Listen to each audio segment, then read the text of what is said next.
I've never gotten so many question replies on my DMs about how many people had questions for Monty. So guys, I am so excited to bring on Monty Moran today. Monty Moran is the former co-CEO of Chipotle Mexican Grill. Young people now who are listening to this, be that something special where no one expects it. Because you know what people expect of young people? They expect them to be selfish, immature, trying to get something for themselves, egotistical. That's what people expect. Defy their expectations. Be someone caring. Be someone who lives with their heart, who tries to help others, who loves others, who tries to give to others, tries to help others. Be the person who gives great service at a restaurant that's not famous for good service.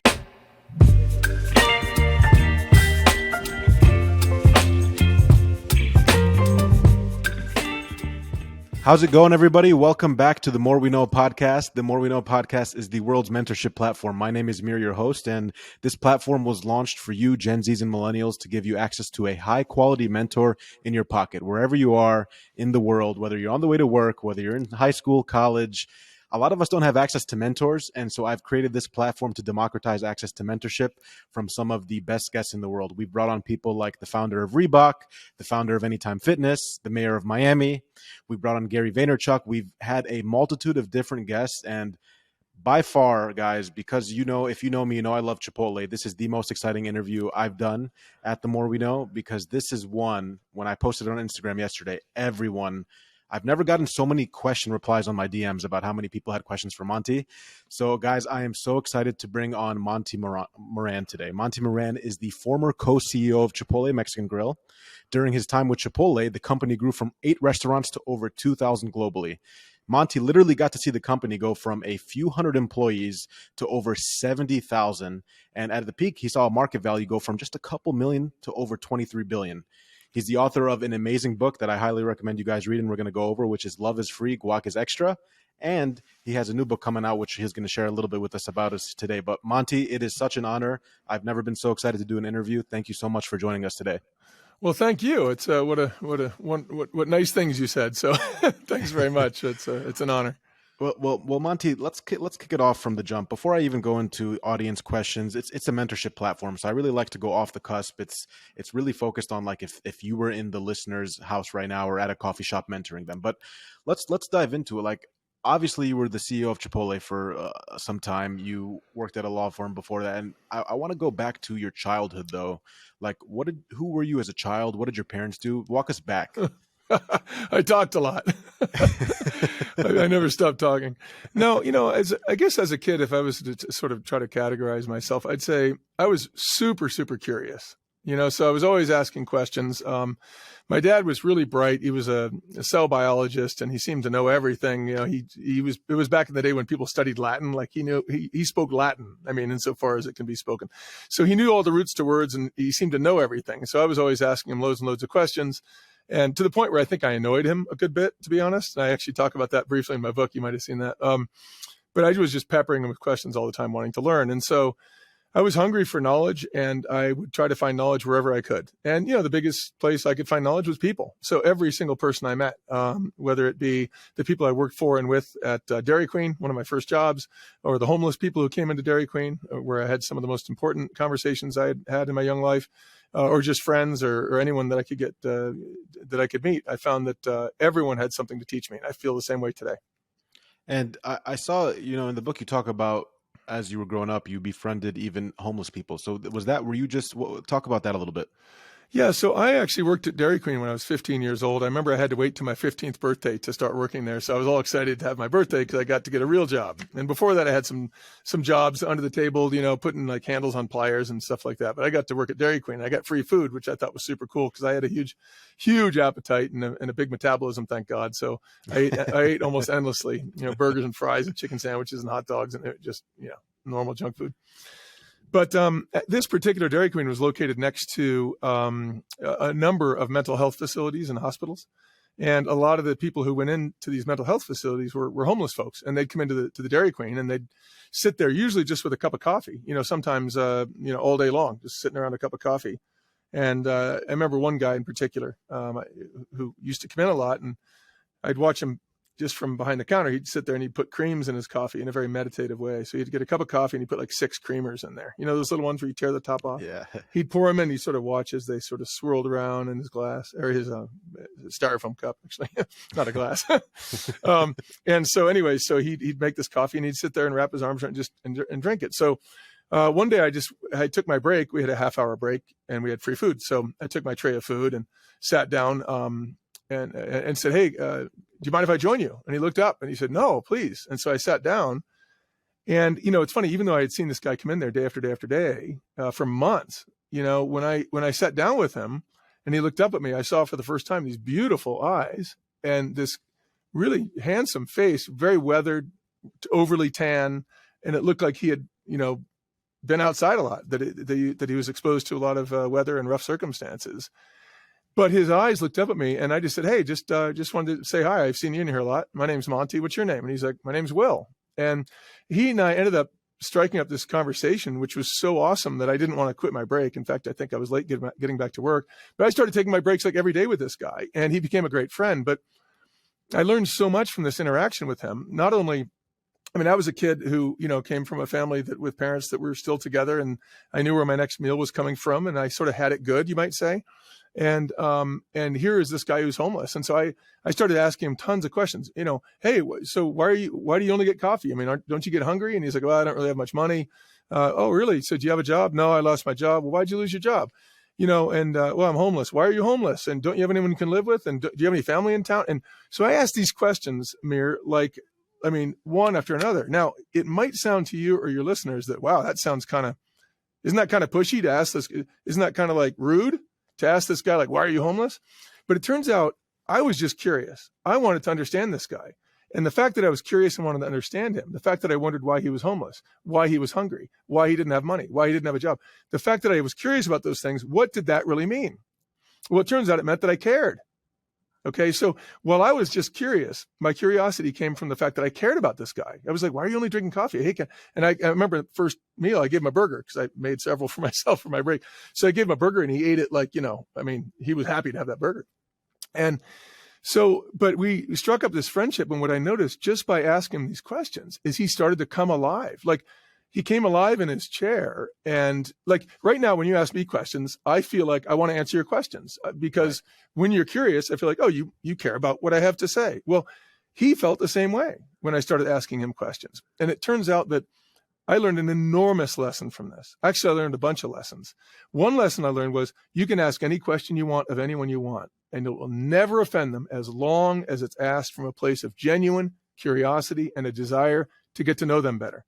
Because when you want to get to know someone, it means that you care about them, that you think enough of them to want to know them, that you care what they have to say. So it's actually an honor to be asked questions. But I also learned that just the act of caring about someone, just that one thing, caring about someone, is incredibly liberating, invigorating, and exciting for them. So this man who was, quote unquote, down on his luck, all of a sudden started to brighten up. He sat up taller in his chair. He was more alert. He was answering my questions because I wanted to know, what is it like? What is it like being homeless? I wasn't homeless. What is it like being hungry? I wasn't hungry. You know, and this guy ended up being a good friend. And we had this relationship where I'd sit down with him every day. And each day I started noticing he came in dressed a little better, taking better care of himself. Instead of smoking cigarettes all the time, he'd start taking his cigarette money and buying food and getting, some better nutrition in him. And so this guy really touched me, and I learned so much from him. And he got a lot from me too, I think, because here's this kid who really cared about him. And so we had this wonderful relationship. But that's just one example. And there was a lot of homeless people I talked to at Dairy Queen. And then, of course, a lot of people who were just customers who came in who I got to know. But I learned that anyone, okay, because I was just a 15-year-old kid. I had no money, no prestige, no power. I had nothing. There was nothing special about me, no accolades, no awards. I wasn't a CEO of anything, that's for sure. I was just a cook at Dairy Queen. And yet I had the power just through loving this guy to change his life. And I watched how it started to change his life just by caring about him. And so we all have that power, Mir, every one of us right now. We don't have to wait till we get a title. So that's something I would encourage everyone, and I've learned that just being curious about people and wanting to get to know them and understanding that everyone is special. Everyone has something to teach. Everyone has something uniquely amazing about them. And I learned all that from one particular person who was homeless, who came into Dairy Queen, who was just a beautiful person. Yeah, and that's such a beautiful story. And it looks like if you look at the trend of all the great leaders like yourself, like Steve Jobs, everyone has this intentional sense of curiosity, but not just curiosity, but an intent with it. You really wanted to know. And as a result, you wanted to help them too. I get emails all the time from the Gen Z listeners. How do I find a mentor? What can I add value for them? Because these guys are worth billions of dollars, or they have X, Y, and Z. I'm just some 20-year-old that has nothing. So I think it's important that you say that, because that follows up to my next question. When And in 19 everyone's a mentor. Everyone's a mentor. I mean, my mentor is everyone I meet. You're my mentor right now. I mean, I've got tons to learn from you, I'm sure. It's like, let everyone be your mentor. And don't assume that someone, because they're a CEO, even has better advice than someone who's homeless. They don't necessarily. I mean, this guy Will, I learned a ton from him that I would never learn from a CEO, because a CEO didn't know what it was like to be hungry, homeless, lonely. And those lessons, hungry, lonely, those things teach people a lot about their soul, about their spirit, about what's important, etc. But anyway, I interrupted you. Yeah, no. I just really wanted to hit there, which is the fact of what you said, because people feel like they don't have something to offer someone because of that status. But you just reassured, it doesn't matter if you don't have the status or the money, because everyone can learn from everybody. Yeah, and everyone has, just by caring about someone, you will elevate someone. I mean, right now, if I go to the grocery, after this, if I go to the grocery store on the way home, and the cashier at the grocery store is, really nice to me and cares about me in some way, or takes an interest in me, it's going to feel good, right? I mean, that feels good. And it's about, giving people that sort of, that nice feeling is important. Yeah, 100%. I love that. And so you grew up, obviously you said you didn't have a lot of money. You worked at Dairy Queen. What did your parents do for a living? Were they more blue collar? Were they corporate? Well, my mom, she became a psychotherapist, but at that point she was a stay-at-home mom. My dad was a professor of cell biology. It's actually histology, but the study of cells and tissues, at the University of Colorado Medical School in Denver. And so he was a professor. And so, as a professor, he didn't make a lot of dough. But it was fine. And we had a nice upbringing, and, and very, very, very comfortable. And my dad was super bright. My mom was super bright. And I just, I was lucky to have parents who were really interested in the world and interested in nature. And we got outside a lot. We spent a lot of times outdoors, cross-country skiing and hiking, and, not a lot of TV. So yeah, I think I had terrific parents. That's great. That's great to hear. And when you ended up going to school, because this is going to resonate really with the audience, obviously we know the North Star, you became the CEO, but before that, like, what were your thoughts in college? What were you studying? What plans, ambitions did you have? Well, when I went to college, I spent the summers, at least over 2 summers, working in my dad's lab in Denver, because I thought I wanted to be a surgeon. I was like, I was going to be a neurosurgeon. That was my thought. I'm going to be a brain surgeon. And so I spent the summers working in his lab. I studied cell biology at the University of Colorado Boulder, and it's MCDB, so molecular, cellular, and developmental biology. It was really hard. There was organic chemistry. It was tough. And then I took physics classes, loved physics. But then what I realized working in the lab is that working sort of on people as a doctor, not that I was a doctor, but working in a laboratory, was to me, it lacked something that I really needed for me to be fulfilled, which was working with people, like the whole person, talking to them and interaction with people. So I started thinking, gosh, you know what? Maybe I'd rather do something where I'm, in a more social context. So I changed my major to speech communication and started giving a lot of speeches towards my last year and a half in college, and really liked that. And then I ended up deciding I wanted to study to be a trial lawyer. And so, that decision wasn't fully made until I worked for a year or two after college. And then I decided to go back to law school. And I did. I went back to Pepperdine University School of Law and started my legal studies and became a lawyer. And when you went to that process of becoming a lawyer, how long did you actually practice after that before moving on to this side of the business? Well, quite a while. I practiced for a few years in Los Angeles at a large law firm where I was a trial attorney, and then met a woman and decided I wanted to raise a family, and thought going back to Colorado would be a great place to raise a family. So I came back to Boulder, Colorado, and got a job at a law firm, a very small law firm in Denver. And began to practice there. And, I practiced there for, the better part of a decade, before I moved on to become CEO of, initially president and chief, and COO of Chipotle. And then a year or two later, I became CEO of Chipotle. Yeah. So let's talk about that transition. This is an important concept here. So for Gen Zs, especially when they're going through their corporate path and career, a lot of times they look at the silver lining of social media, which it looks like it's just such a perfect straight line to get to that CEO level, right? Right. And so it sounds like you didn't clearly have that. You didn't even know you had plans or ambitions to go that Chipotle route. No, not at all. Not at all. And in fact, when I went to the law firm in Denver, it was very small. I was the 8th attorney there, so a small law firm. And the guy who founded that law firm, named Corky, who remains a friend of mine today, when I went in there, I said, hey, okay, so what's the deal? How do I become a partner here? And he's like, unlike most firms, we have no partner track. It's like, you'll become a partner as soon as you develop your own book of business, become a great leader, and become a great lawyer. And I'm thinking, how do I do that?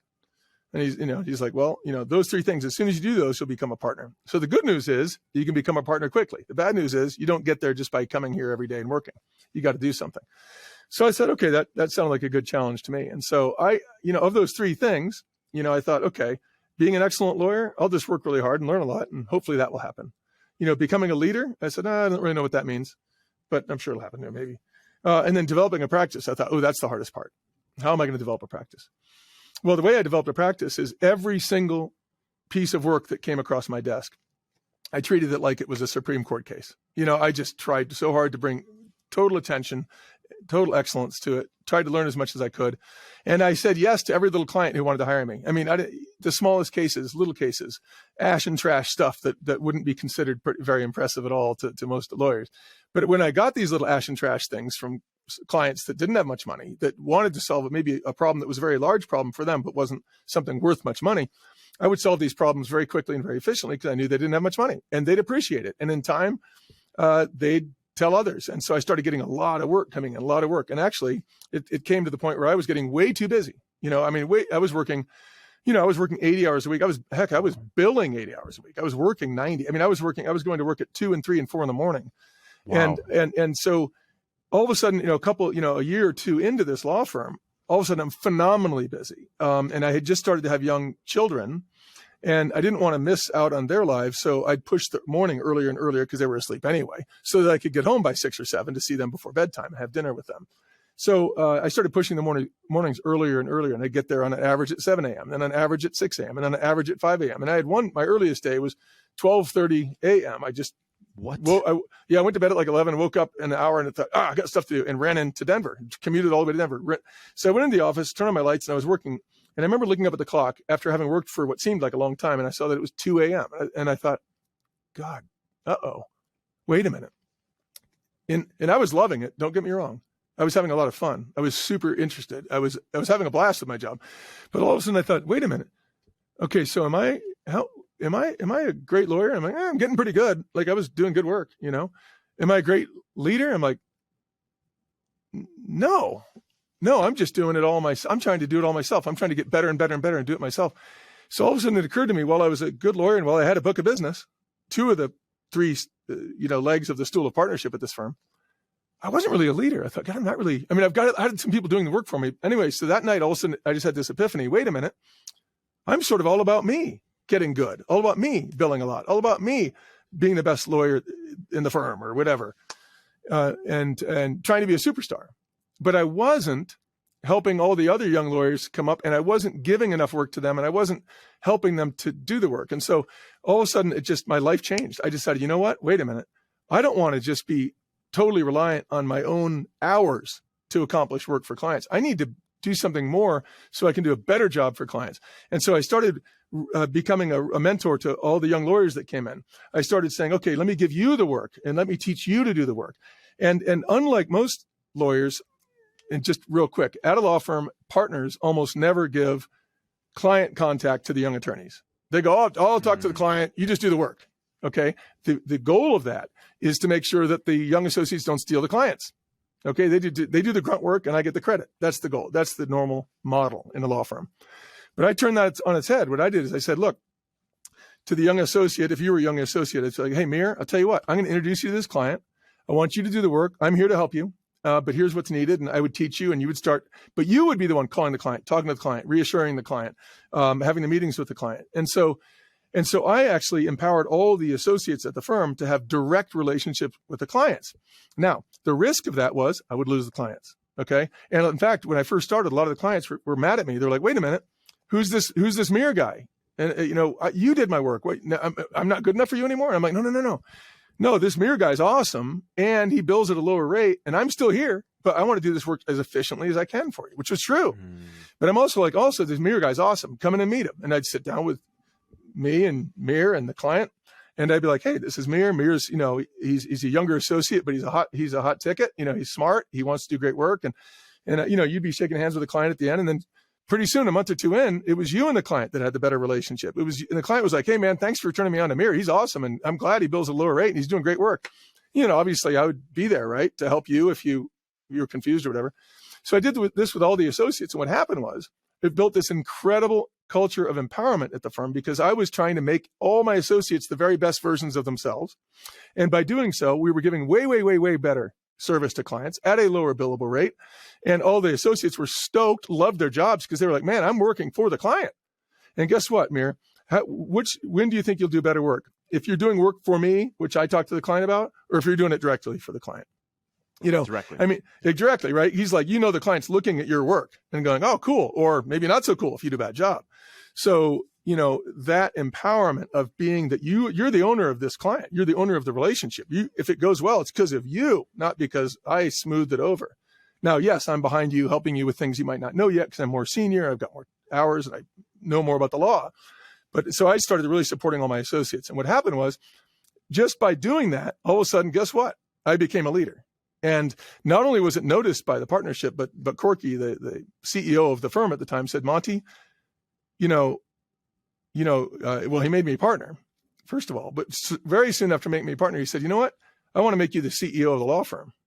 So Wow. He actually made me the CEO because he said, man, you're making these, you're really serving the clients really well. You're very efficient. You're overseeing a lot of work. And that was cool.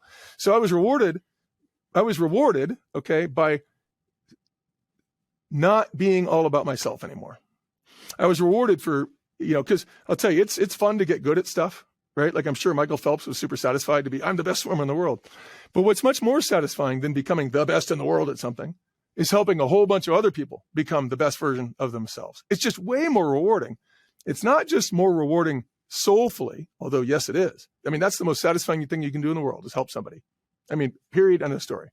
That's the most satisfying thing you can do in your whole life is to help others. The good news is when you help others effectively, what happens is you become a leader. And when you become a leader, lots of other wonderful things happen.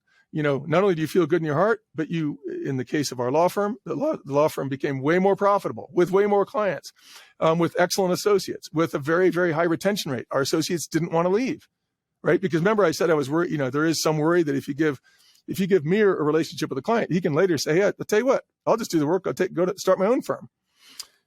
Why didn't the associates of my law firm start their own firms? Well, the only way they wouldn't is if it was a better place to stay, right? And it's a better place to stay if I'm empowering them, helping them learn, helping them grow, making sure that they're paid well, but also making sure that they have more opportunity to grow and become better lawyers, better people. And it was just a wonderful, wonderful sort of, a ball rolling downhill, gathering more moss, it was just sort of this beautiful unfoldment.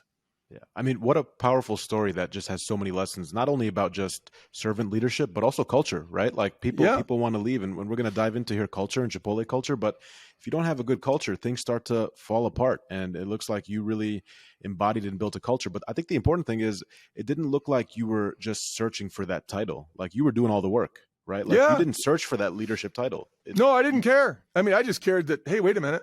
I'm getting super, super busy. I'm trying to do it all myself. I'm really about me.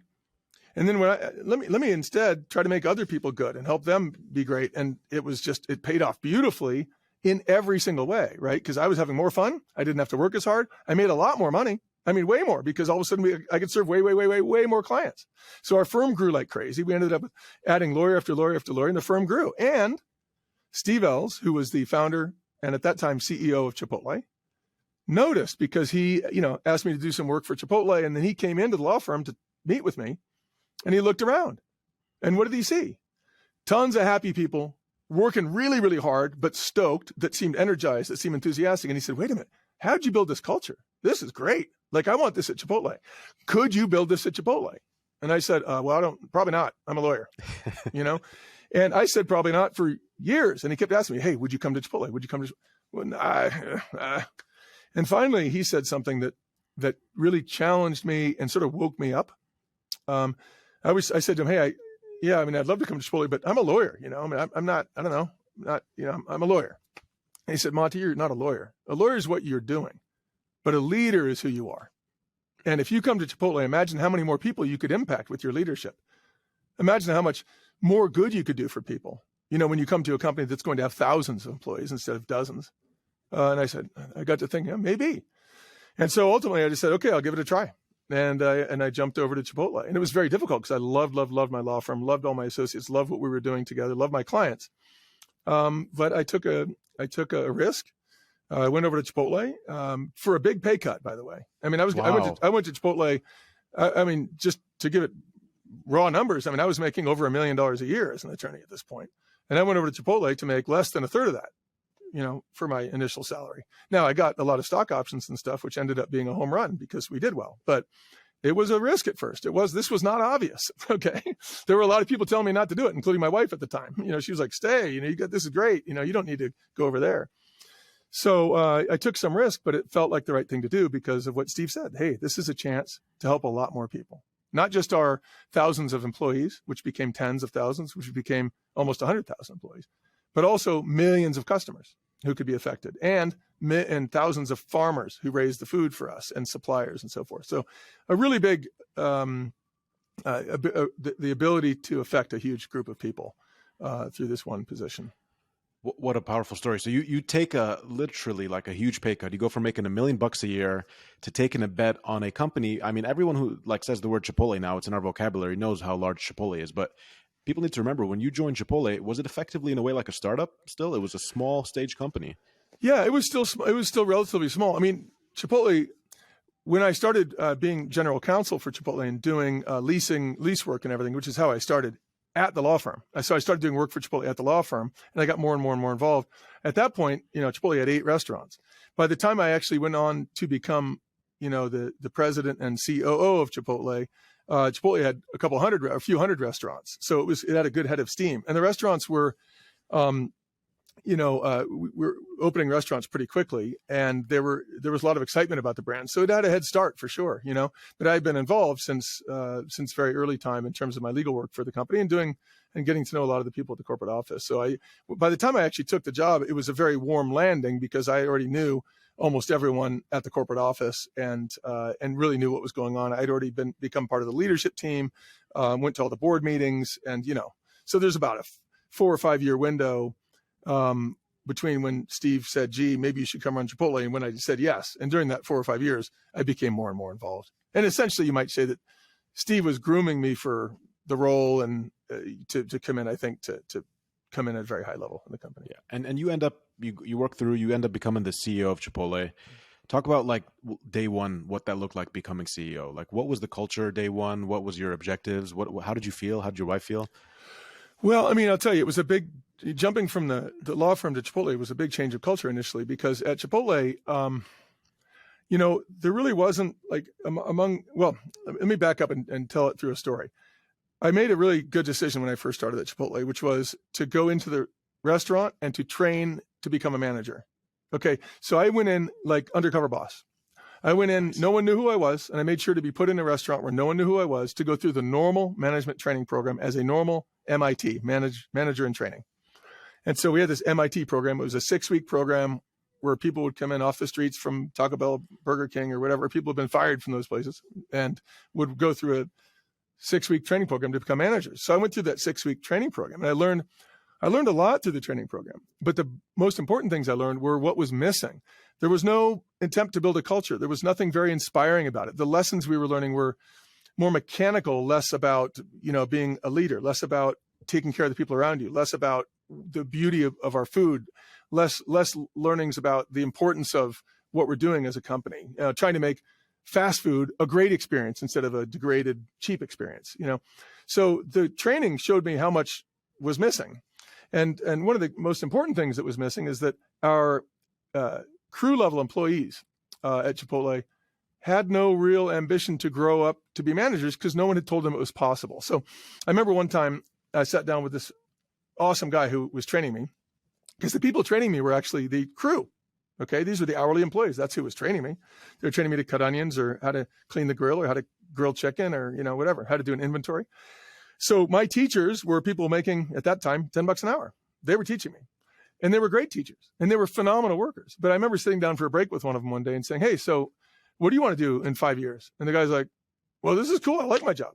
I'm like, no, but do you want to be a manager? And he's like, he looked at me the same way you'd look at me if I said, Mir, would you like to win the lottery today? He'd look at me like, well, yeah, but not like, why, what? Like, there's a catch. What's the catch, And so the fact that he looked at me like there was some catch in the notion of becoming a manager really bothered me. And I thought, this is bad. What are we doing? We are hiring fast food people off the street to become our future managers. And to be blunt about it, they were mostly white men. And we were hiring them into a culture which was almost all Hispanic at that time. Like over 80% of our employees on the crew level were Hispanic. So we basically got white people coming in to be taught by Hispanic people, to be the boss of Hispanic people, and the Hispanic people remained in place. I thought, this doesn't make any sense. These people should be our future managers. We should be, instead of hiring people off the street who lost their job at Taco Bell, okay, ergo, maybe not the best clay to work with. And we had some great people come off the streets. I don't want to demean everybody, but it's like the fast food. I mean, what do you think people learn from being fast food managers?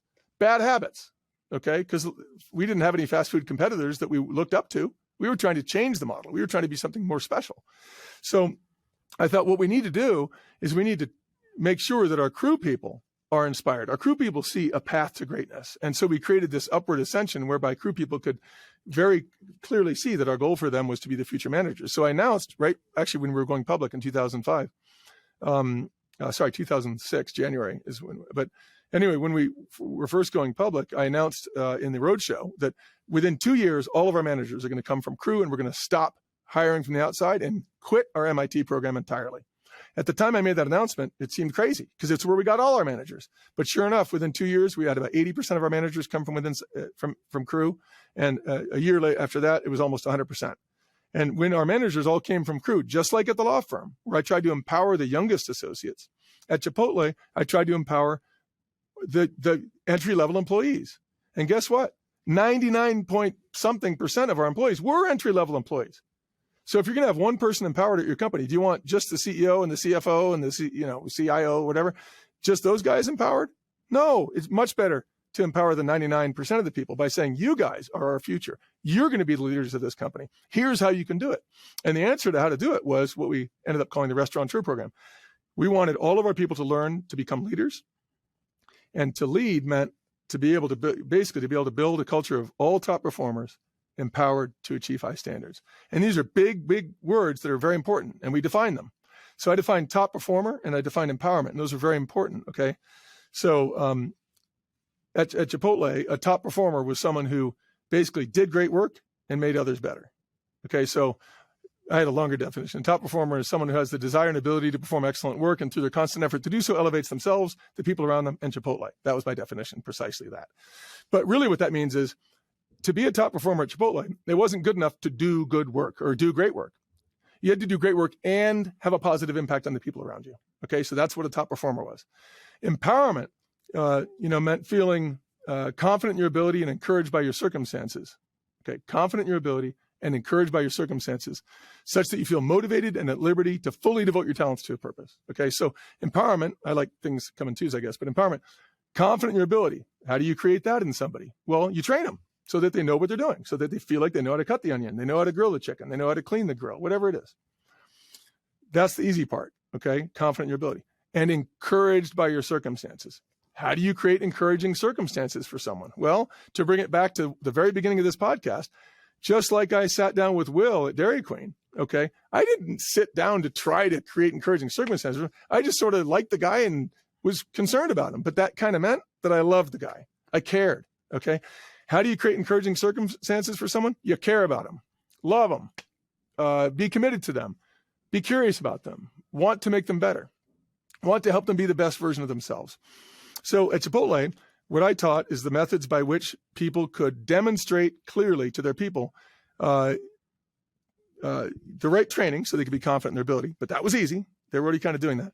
But more importantly, to create encouraging circumstances by making sure that they got to know their employees, that they sat down one-on-one, that they got to know their employees' goals and dreams and aspirations, that whether they had a family or not, what they wanted to do with their future, and then also give them a vision, okay? Give them a vision of what we're trying to accomplish as a company that dovetails, overlaps a personal vision for each and every employee. And that's why I spent almost all my time at Chipotle in restaurants, meeting with human beings one-on-one to talk to them about what we were trying to do, but also learn a tremendous amount from them about what kind of experience they were having as employees of Chipotle, which is where I got all the ammunition for me to build the company in a better and better way and to build a culture better so that we'd have incredible employees at the entry, at the hourly level.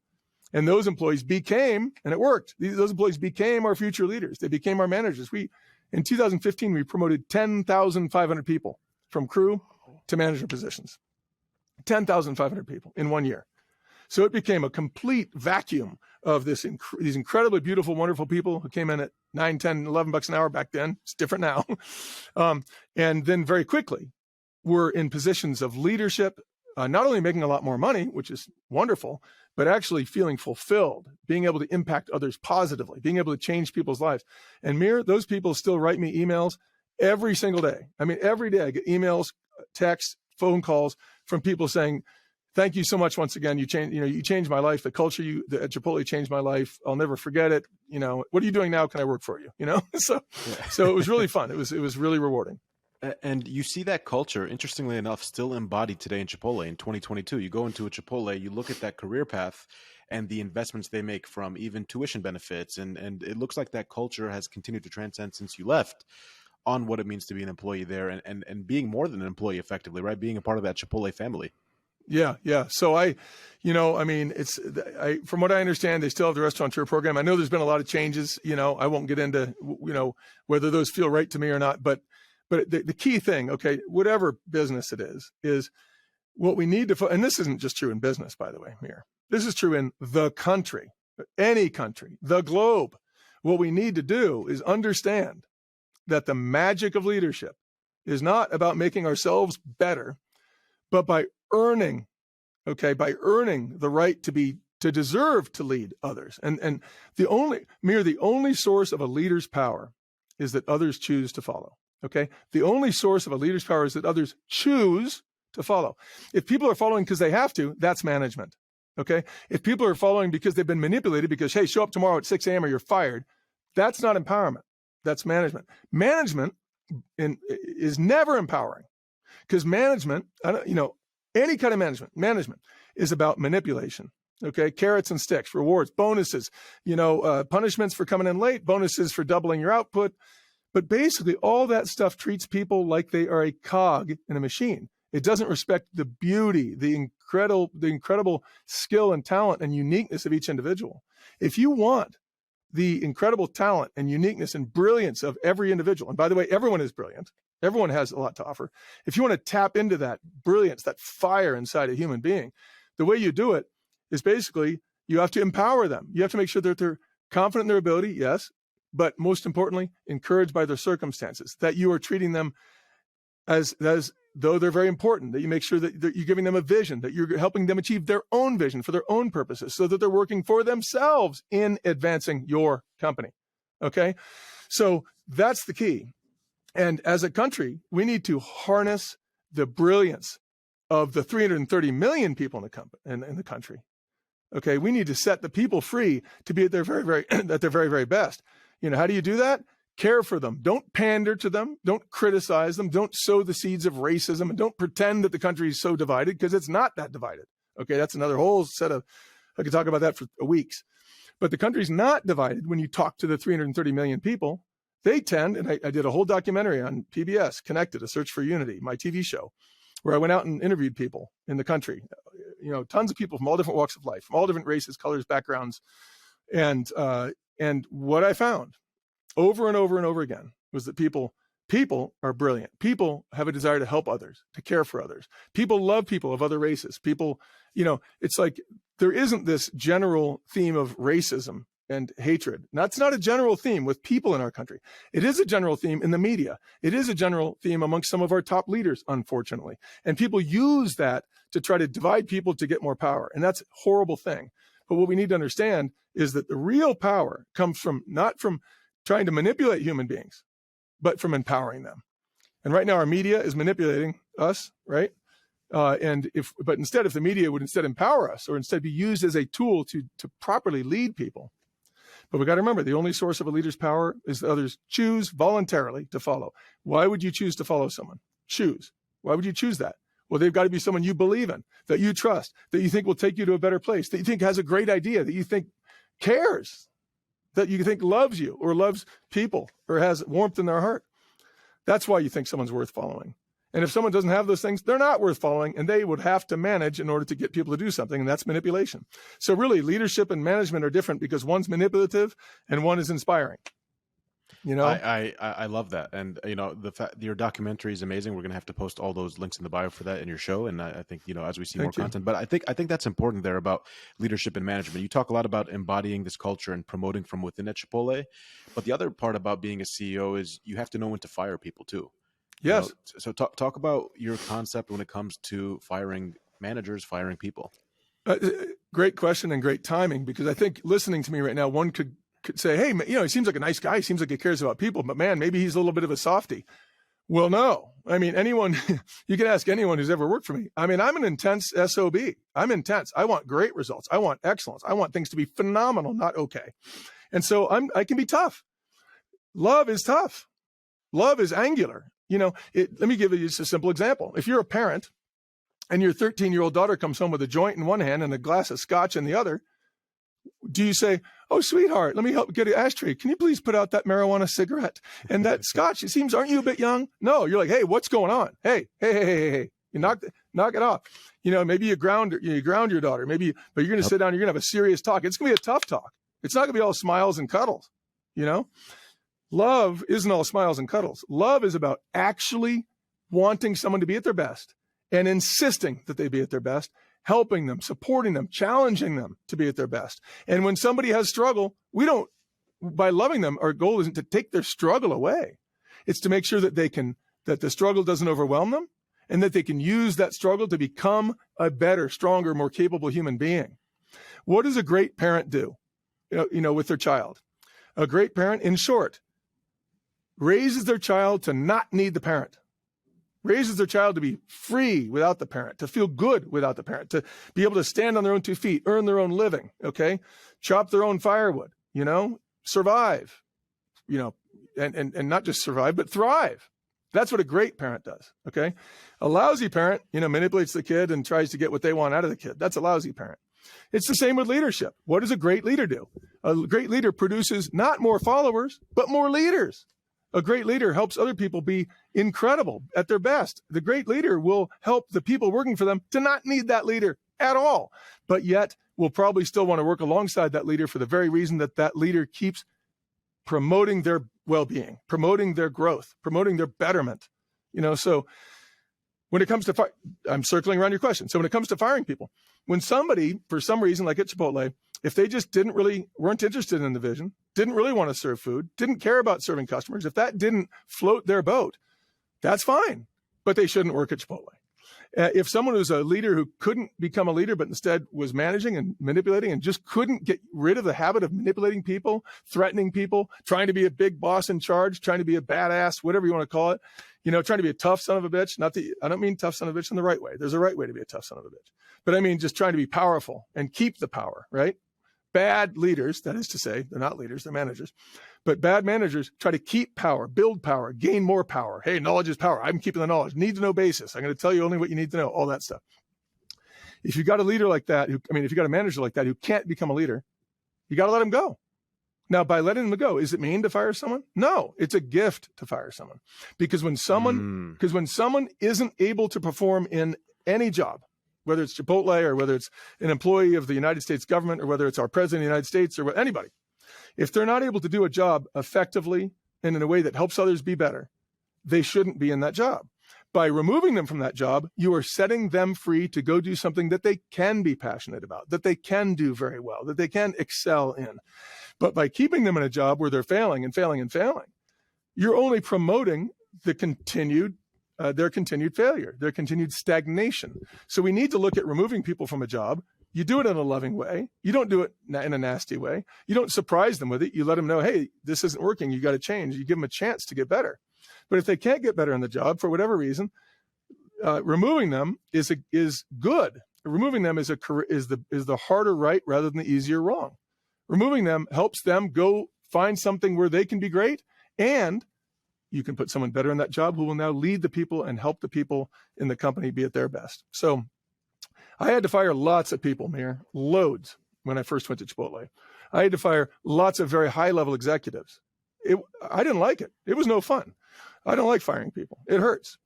But what hurts even more is leaving the wrong person in a position and affecting tens or hundreds or even thousands of people negatively because you didn't have the courage to make sure that they had an excellent leader in place. Yeah, that's powerful. And I think that also relates back to your differential between management and leadership. It goes back to, again, that managers, might embark fear, and leadership is the empathy and the kindness that you talk about. Yeah. And I've got kind of a simple, maybe overly simplistic definition of manager and leader. Manager is someone who gets others to do what they want.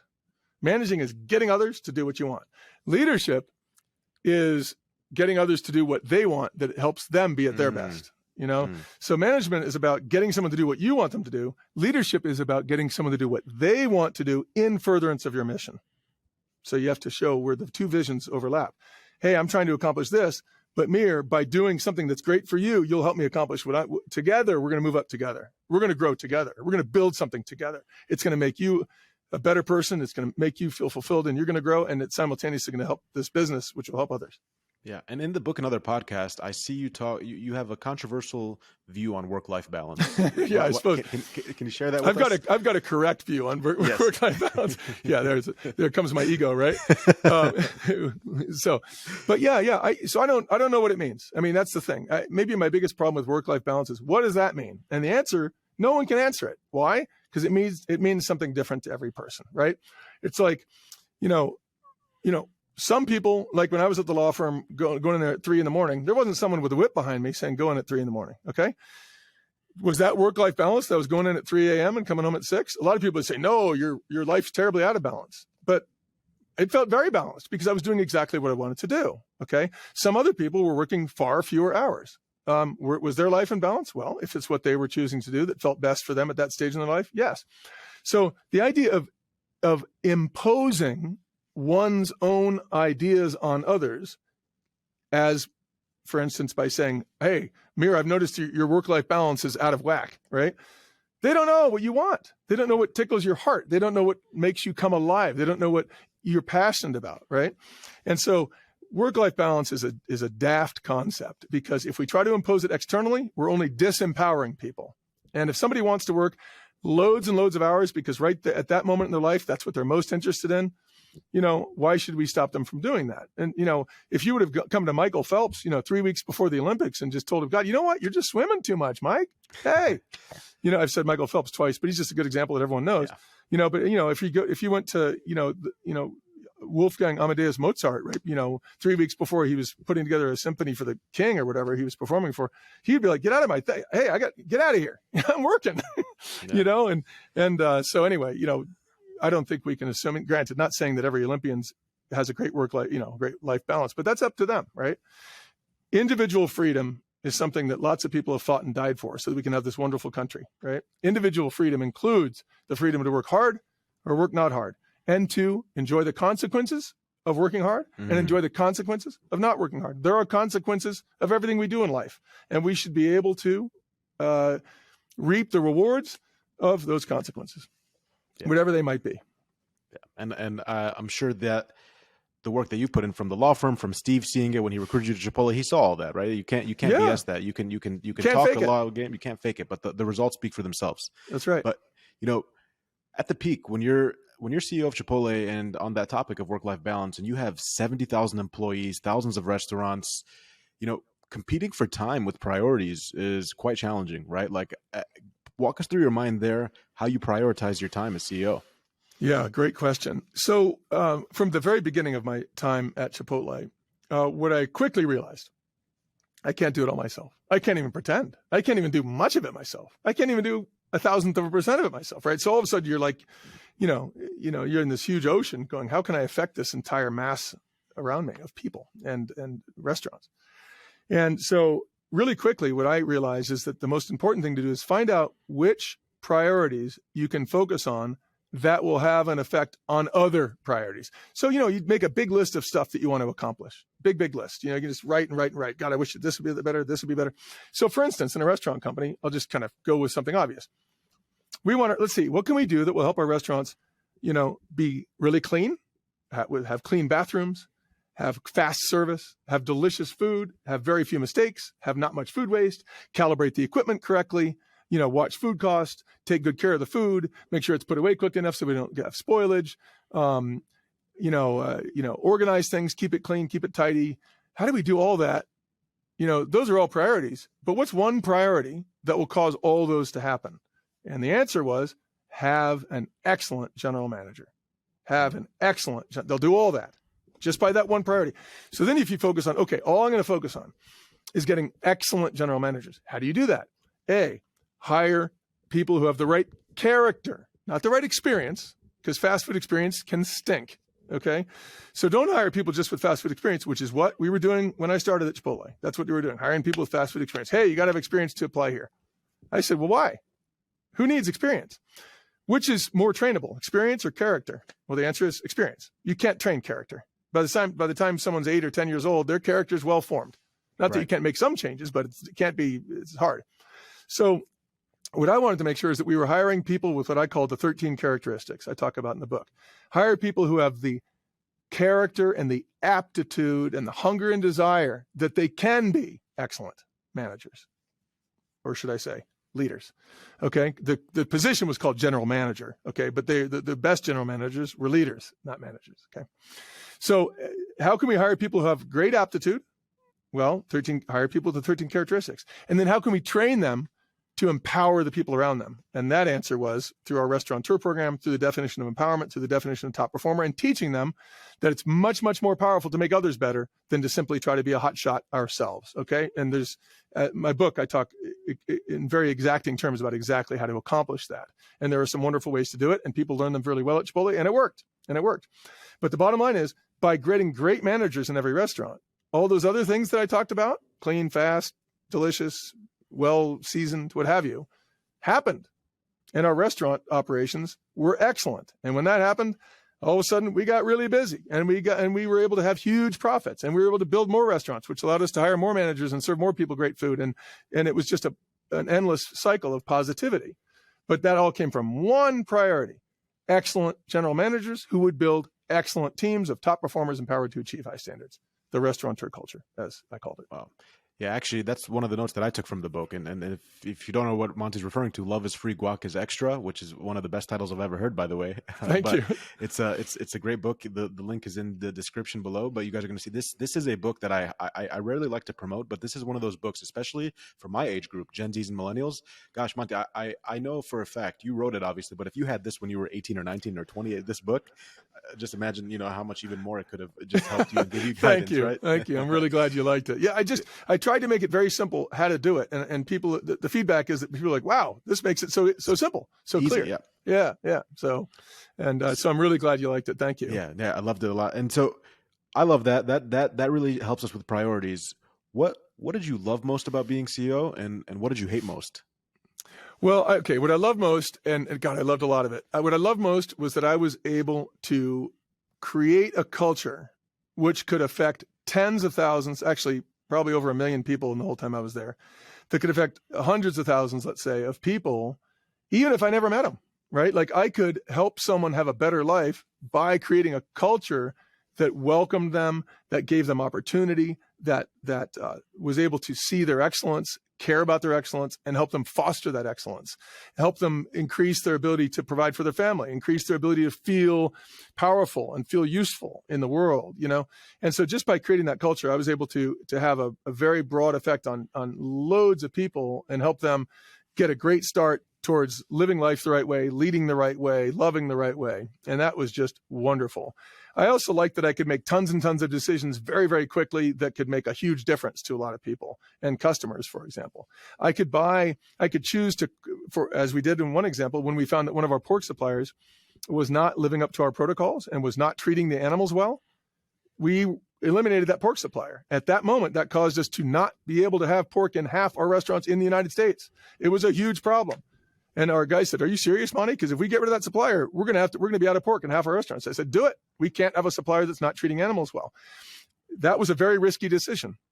I did it because I didn't want animals to be mistreated. I wanted to make sure our protocols were taken dead serious. Okay.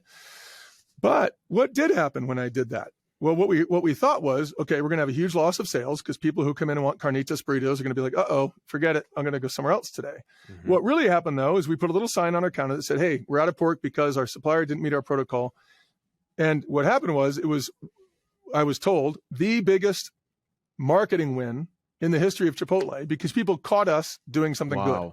And when I say marketing win, there was no marketing dollars. It was not a marketing thing. It was just a decision made to do the right thing.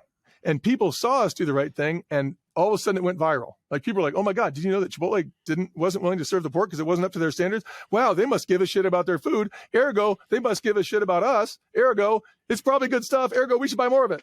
So it worked, even though it wasn't supposed to work. That's not the point. The decision was made because it was the right thing to do. But the outflow of it was brilliant. I mean, it helped our company tremendously. I could never have predicted that we would have had such a wonderful viral surge of positivity from making a decision that seemed very obvious to me, which is we're not going to serve food that's not raised the way we demand to be raised. Yeah, you did. That's one example. Yeah, and doing the right thing ends up helping. Yeah. Yeah, and as CEO, I was able to do the right thing on, hundreds of thousands of decisions over the 13 years I was at Chipotle. I mean, just do the right thing, do the right thing, do the right thing, and it, in that respect, it's kind of easy. But there are ways of doing the right thing more efficiently and less efficiently. There's ways of doing the right thing when sometimes it doesn't feel like the right thing, like firing someone, firing someone that everyone likes, but they're not the right person. They're not leading appropriately. Maybe it's something wrong with their leadership that's impacting people negatively. Sometimes you have to remove that person. And it might not feel like the right thing when you're sitting down looking at them and they're upset and it's difficult. But the right thing can be difficult. In fact, often is, right? So it doesn't mean easy. It means right.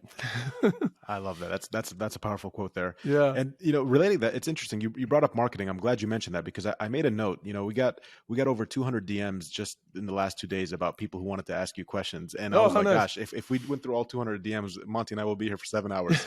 I'm sure. Yeah. Especially because I never shut up, right? I could hear you talk all day, Monty. But there was one question in specific that I thought was interesting from someone who works in marketing their whole career, and actually they got into marketing because of Chipotle's marketing. So I was like, this is a very powerful question. And what they asked is, they said, whether it was the burrito hot kiss or whether it was the free burritos for life for pro athletes or the guac dance or the water cup candle or all the out-of-box marketing you guys did over the time at Chipotle, even in the last few years, and especially as your time as CEO, her question was out-of-the-box marketing part of the strategy for you as CEO from day one? What did that look like? I mean, kind of. I mean, there was an irreverence about us. We were a young company that wanted to do things differently. We didn't believe in subscribing to the same model that other companies had subscribed to. We believed we could have excellent food with expensive raw ingredients and sell it inexpensively. That was a crazy idea. It worked. We believed we could serve food that was made slowly and carefully with high-level culinary techniques typically found in a really great sit-down white tablecloth restaurant, but yet serve them very quickly. We did that. So there was an irreverence to us. We didn't believe in the rules. We believe that we make our own rules, right? The idea of hiring managers with absolutely no experience and training the experience, but making sure we get the right character. That was a rule breaker, I mean, and there's in the book, there's loads of examples of things that we did that were, sort of non-typical against the rules. The marketing was sort of no different. We also really wanted authenticity in our marketing. We knew that people get hit by tons of marketing all the time. We wanted everything we said not only to be true, but maybe funny, maybe like make fun of ourselves. One of our first ads that was put on the buses all over Denver, on the side of the buses, it said, "Burritos so big, they beep when they back up." It's like, it's just silly, right? It's like, it takes a sec. Oh, beep. Oh yeah, I got it. Silly stuff like that. One of them that drew a lot of fire, actually, and we actually had to stop selling the T-shirts. It said, "Burritos so good, you need a smoke after you eat them," or something like that. It was like, so so that one pissed off some people. I'm not saying we always, got it exactly right, although I think that was pretty funny. But sometimes we'd ruffle a few feathers, but we were willing to be a little irreverent and have a little fun, and I think that was a really great part of our marketing, but we also wanted to have some meaning in our marketing. And later on, like if you ever saw the Willie Nelson song, that we had Willie Nelson sing "The Scientist" of Coldplay's song, and we did that video and ended up, putting that, it became a bit of an online sensation. I mean, we really wanted to teach people with our marketing. We wanted to get a deep relationship with people, not just a surface level, like, hey, buy one, get one free, come in today. We didn't want that. We wanted more like, we wanted people to know what we were doing to make food taste better, what we were doing to make to make sure that our raw ingredients were excellent raw ingredients, that we were buying things with an eye towards animal welfare, environmental stewardship, in the proper stewardship of our lands and so forth. So, and treating suppliers well as well. So, we wanted to sort of get into a deeper dialogue with people. And we did that, for instance, by having a really big web presence, right? So if people would write into Chipotle and say, "Hey, I love my burrito, thanks," and just make a comment, we would get back to every one of them in person within 24 hours. And we would a lot of times engage more deeply once we had that person's ear. "Hey, did you know this? Did you know that?" And answer their questions. And, so a lot of our marketing was designed to create a deeper relationship that would cause people to understand that we were really trying to do things in a very different way. Right. That's really interesting. And it's interesting too, because of the, you guys trial and error, right? You try different things. Some things work, some don't. But the important thing, it goes back to what you've taught us this whole interview, which is the empathy, the culture part. Like even the marketing was embodied in sort of the culture that you built with your employees in a way, like personable. Yeah, exactly. Yeah. And authenticity, just authenticity. I want to live my life with authenticity. I want to be genuine. I want to be real. I'm not interested in bullshit or baloney, whatever you want to call it, I'm just not interested. It's not interesting. Okay. But the truth is fascinating. And sometimes modernly, it's very hard to find the truth. I mean, right now, if you want to find out the truth of what's going on in our government, you can't just turn on the TV and listen and accept that. You can't look on the internet and accept that. You have to sift through loads and loads and loads of information, most of which is bullshit. And have your bullshit detector on full blast, your radar on full blast, and discern, right, with your intelligence, with your curiosity, what's probably the correct story. So it's hard to even know what authenticity is sometimes these days. But one thing we can be sure of, if it's not authentic, it's not real. And if it's not real, it doesn't matter. And we shouldn't be dealing with it. So I want to live a life of complete genuineness and authenticity. And I work to do that every day. Don't always succeed, but I work towards it with all my heart.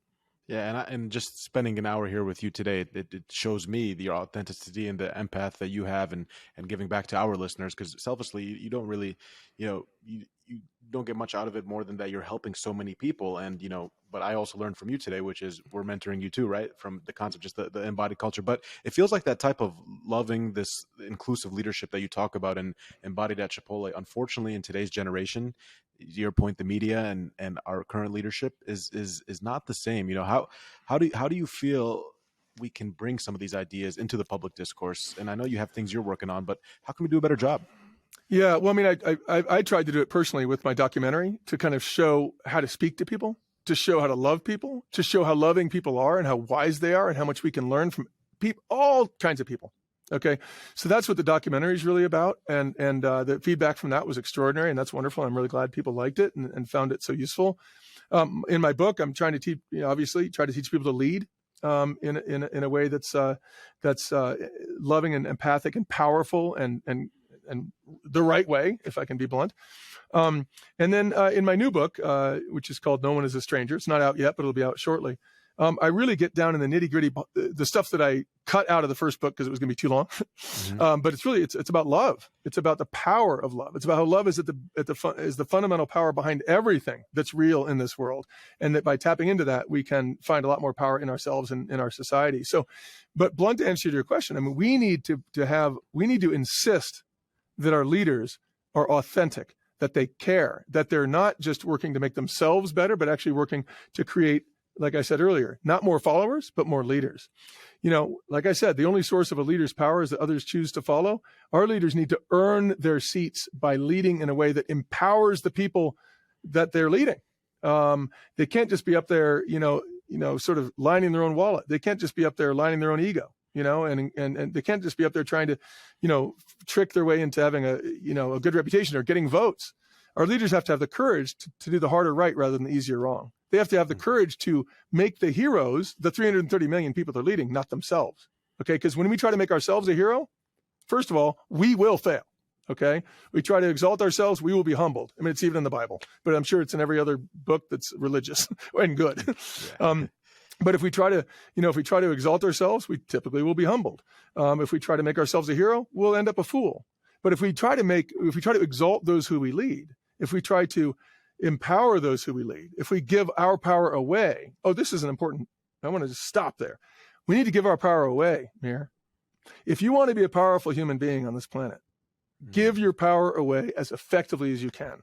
Because by giving your power away, okay, like at the law firm, when I said, hey, instead of me billing all the hours, instead of me having all the client relationships, instead of me trying to earn all the money, instead of that, like, hey, how about give the work to others, teach others, give them the client contacts, give the power to the associates. And then when I went to Chipotle, give it away to the hourly workers, give them the power. You give them the power, guess what happens? Your company goes to the moon because you've got 99% of the people in the company who are empowered instead of 1%. Okay, that's got to happen in our country. Okay, give the power to the people. And I don't mean give a bunch of free money. I don't mean pandering. I don't mean anything for free. But I mean give people the freedom, the liberty, give them, the opportunity, right? Like, I don't believe, okay, just to be clear about this opportunity thing in the country right now, there's this notion in our country right now that we've got to make sure that everyone ends up equal. No, that's not what we should do.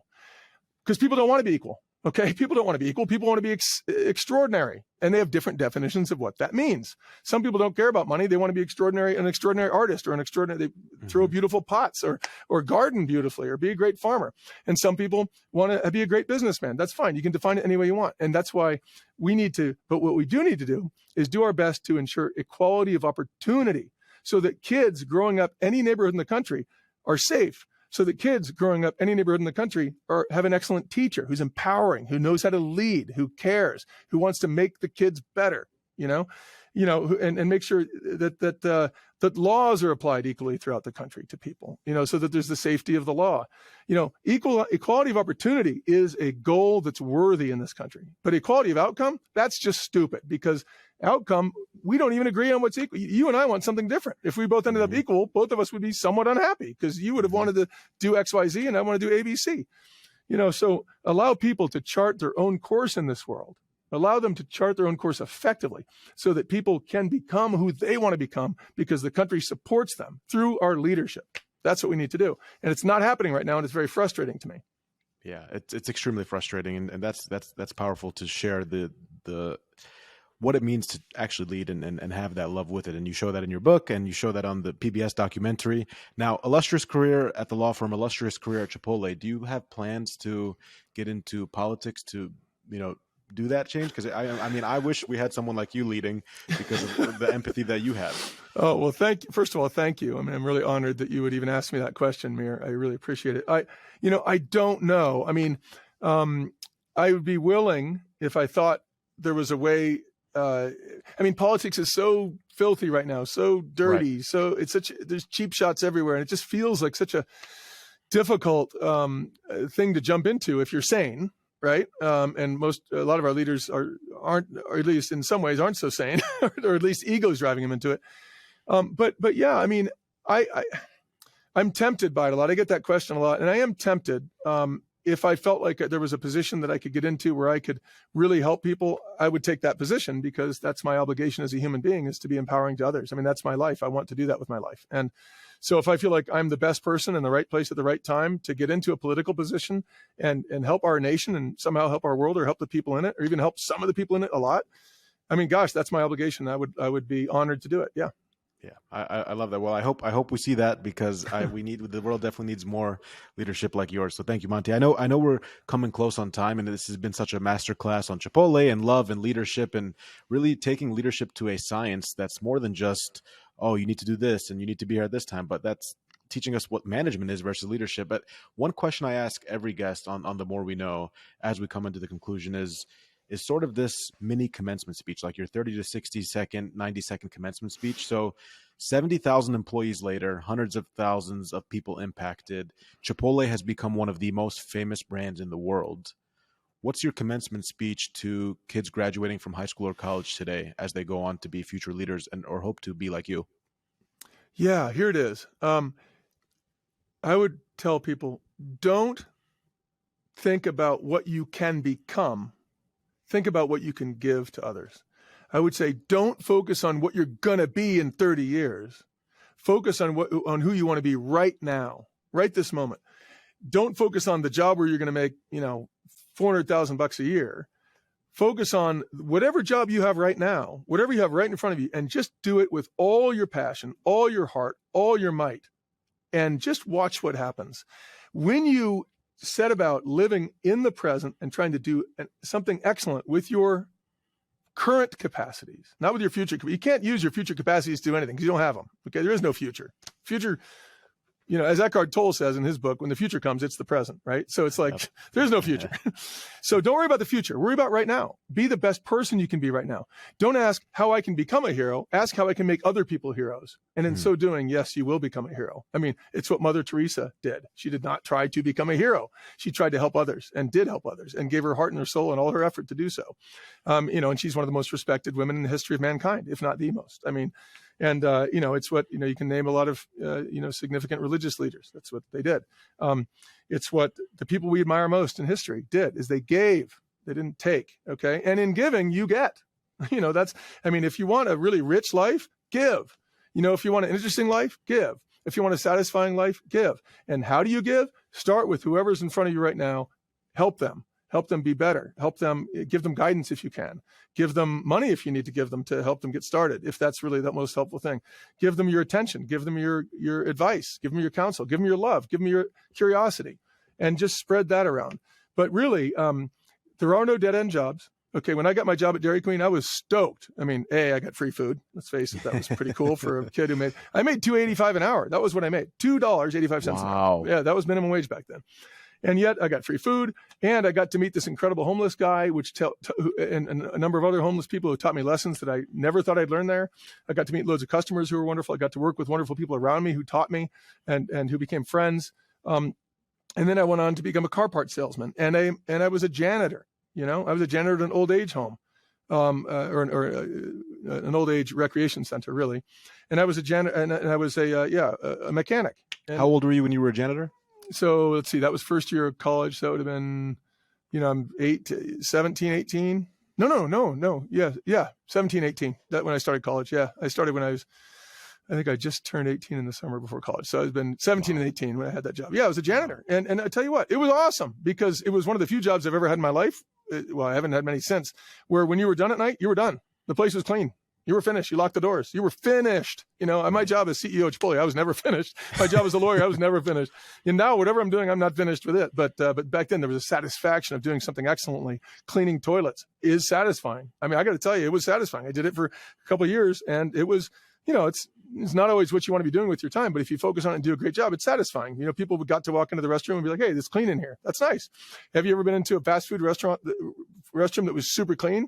And you probably were like, this is nice, man. I didn't expect it to be clean. Yeah. So just exceeding people's expectations, especially in quote unquote low level jobs, is great. I mean, if you go into a restaurant intending to spend $400 on dinner, you expect great service and you hopefully will get it. But if you go into a McDonald's intending to spend $8, $10, or whatever it is now you're going to spend, you don't really anticipate great service. But what if you get it? You notice it even more, right? It's like, you notice it because something special was where you didn't expect it. Likewise, young people now who are listening to this, be that something special where no one expects it. Because you know what people expect of young people? They expect them to be selfish, immature, trying to get something for themselves, egotistical. That's what people expect. Defy their expectations. Be someone caring. Be someone who lives with their heart who tries to help others, who loves others, who tries to give to others, tries to help others, be the person who gives great service at a restaurant that's not famous for good service. Be the person who makes a delicious hamburger at a restaurant where no one thinks the hamburgers are any good. Be the person who makes French fries perfectly cooked so they're perfectly crispy instead of overcooking or undercooking them, be the person who, who's at the toll booth, who instead of going, thanks, make someone's day. Hey, how you doing? Good to see you. Here you go. Okay. And I think of a toll booth that I passed through in New Hampshire on the way to this cabin I have in the summer sometimes. And these people are always so nice in the toll booth. I'm always like, God, that's like I get a little positive touch just going through a toll booth. You don't expect that, but I get it at those toll booths in New Hampshire. I don't know who leads those people or whatever, but they're happy. Doing a job that people wouldn't anticipate is very exciting, but they're happy and they're enjoying their time. So you can be by trying to be the best you can be to others and doing what's in front of you right now with all your heart, all your soul, all your passion. That's where the rewards actually come from. And you don't have to know where they're coming from. Just let the universe provide them. They'll come. Wow. That is extremely powerful. That's probably one of the best mini commencement speeches I heard. And what it just taught me there is when you were CEO at Chipotle, Monty, it sounds like you could see it you were really CEO from when you were 15 because you were being that type of person at Dairy Queen. You were being that type of person as a janitor. It was the same guy. I was exactly the same guy. I'm still the same guy, and it's like, and I never knew, by the way, that being a guy who gave a shit about people or being curious about people, I didn't think that that's how I was going to be quote unquote rewarded. Yeah. I didn't think that at all. There was no, what do you call it? Modus operandi. Sure. Like, I'm going to be curious and I'll probably get rich from it. Come on. No, and I never even thought, hey, I got to go be rich. I had no desire, no goal of being rich. Or I had no goal to be a CEO. I had a goal of mattering, of being useful, of maybe helping people. Those were things that mattered to me. Yeah. And look what it did. It paid off dividends in your career. And thank you for being our mentor. The last question, because I know we ran out of time here with you, is why is the guac extra? Hey, avocados are really expensive, man. It's not a high margin. It's not a high margin item. It's a good deal for you. It's only a good deal for Chipotle because they sell so much of it that they make money. But it's a good deal for the customer because avocados are expensive and they're good for you too. So I had to charge extra for that. Yeah. I love that. Well, that is Monty Moran, the former CEO of Chipotle. He has an amazing book out called Love is Free, Guac is Extra. He has a beautiful PBS documentary out and it's on American Public Television. And he has a new book coming out. Monty, when's the new book coming out? If you can tell us. Probably next couple months, something like that. It's in with the guys who make sure that the I's are dotted and the T's are crossed and the commas are in the right spot. But so hopefully it'll be done in a month or two. Yeah, cover design, all that stuff. But awesome. And we'll I know the audience after this is going to really want to hear about that second book, so we'll make sure to have all that when it's out, so we can share. And even the title of that book, Mir, is "No One Is a Stranger." That's the title. And so that's exactly what we're talking about today. No one's a stranger. Everyone's someone who can teach you. Everyone's someone you can learn from. Everyone's someone you can love. Everyone's someone you can help. And if everyone does that, amen, right? We have a great country and a great world. Amen. Amen to that. And where can listeners follow you on social media so they can see your journey? Is it Instagram? I've got an Instagram account and, Facebook and, God, I'm bad at that stuff. So I've got people who help me, but my website is loveisfree.com. Loveisfree.com. Can you believe I actually got loveisfree.com? And I don't know how you got that. It was $16. It was like right from it was GoDaddy. It was like, it was available. It's funny because, Trump's a no good SOB is not available, .com actually Monty Moran wasn't available. I had to go with montyfmoran.com, which also works. But Love is Free was available for $16. Yeah, we got it for nothing. It was available. We didn't have to buy it from anybody. That was only 4 or 5 years ago. Yeah. 4 years ago. Yeah. Wow. This is modern times, not when I was a little boy, it was available. It was available right now. Wow. Anyway, but you know what? There's a lesson even there, Mir. The fact that loveisfree.com was available is a bad sign. Okay. Yeah. It's like those are what should be snapped up, Anyway, so that's just, I don't get it. Well, I'm sure as we continue to embody your leadership, that website will have a great ROI because I can't believe that was available. but on loveisfree.com, you can go to my website and you can get a hold of me through the website directly, or certainly, Instagram, LinkedIn, Facebook and all those things. And got people who monitor that. So it'll get to me eventually. We'll post that. You guys can get the book on Amazon. I'll send you. Everyone will see the links. Everyone's really curious to hear the interview and read the book. So I can't wait to share it because the book changed my life in my 20s here. I'm 25 and I'm really excited to kind of just have the audience learn from you in this masterclass that we just had for this past hour and read the book and your new book. I need that new book. Okay, cool. Yeah, and Mir, it's great to meet you here. This is the first time I've seen you, live, quote unquote live, even though it's not totally live. Stay in touch. You're a cool guy. Monty, I really appreciate it. I'm so honored, and thank you so much. All right. Yeah. Take care, Mir. Thank you.